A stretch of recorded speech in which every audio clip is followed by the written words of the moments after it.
Bintaro Design District itu suatu perhelatan desain yang kenapa kita suka karena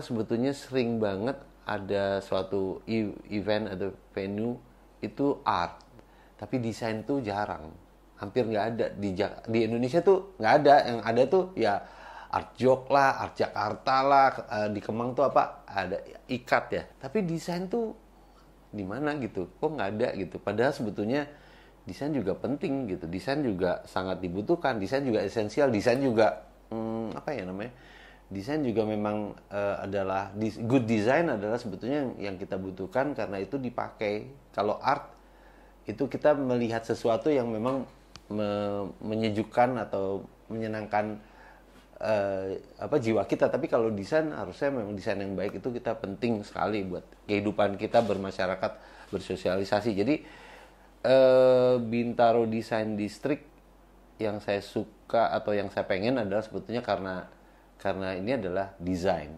bukannya art gitu loh. Pemantik dari tema itu menurut aku yang membuat mungkin beda lagi, walaupun mungkin masih tetap sama-sama aja gitu loh.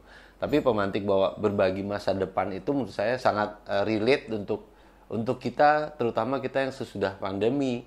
Nah, bahwa resultnya itu gimana kita nanti lihat ya. Jadi mungkin resultnya ada yang yang bisa ekspektasi kita sampai persis seperti apa yang tema itu, ada juga mungkin yang enggak.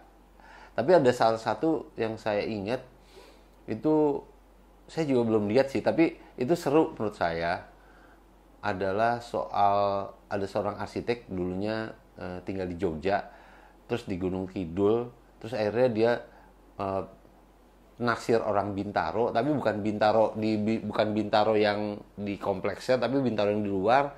Kemudian akhirnya dia pindah ke Bintaro dan dia membuat komunitas, dia membuat desain studio di situ, kemudian membuat penginapan dan bereksperimen dengan barang-barang yang dia renovasi di kliennya, dia dipindahin terus dia bikin sendiri gitu. Itu salah satu yang saya ingat dan menarik gitu ya, tentang karya dari seorang arsitek muda tersebut gitu loh. Mungkin itu salah satunya. Ya ada yang lain kayak seorang ahli digital yang memang luar biasa, sangat internasional. Dia juga bahkan waktu itu idenya mau ada workshop untuk bikin power bank. Itu juga seru sih. Dan banyak lagi yang lain yang saya mungkin lupa gitu. Yang saya harapkan ada suatu kegairahan kita.